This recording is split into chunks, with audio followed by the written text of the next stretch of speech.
ग्रेस्त तरणाट्यान शिसपणा संबंधी जेजू थंय विशेष भरवोसो उदेसो केलो तरी तो तरणाटो निराशेन पाटींग गेलो.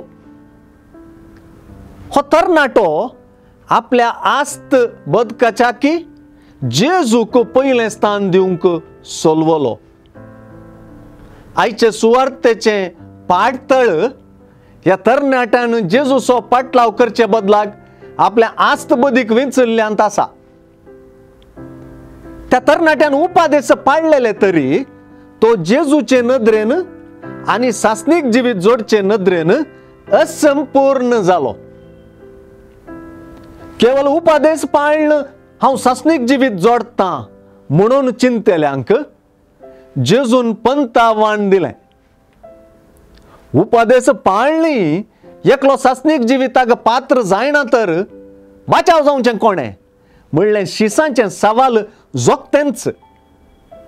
जेजूच्या मनशांक तें असाध्य वय पूण देवाक सर्वसंगती साध्य म्हणल्या उतरांनी बाचावी वा सासनिक जिवीत देवाचें देणें म्हणलें स्पश्ट जाता. कोणेय तें वावुरन उपादेश पाळण जोडून घेवचें न्हय, बगार तें देवान साध्य करचें.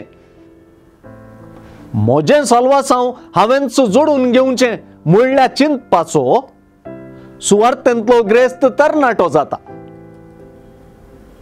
सासनिक जिविता वा साल्वासांवा खातीर देवाचेर भर वसता आनी हे दिशेन देवाचेर भर घालता ताका मात्र तें फावो जाता. जेजू खातीर जियेल्ल्या समर्पित आनी त्यागाभरीत जिवितांत तें चड निशेता.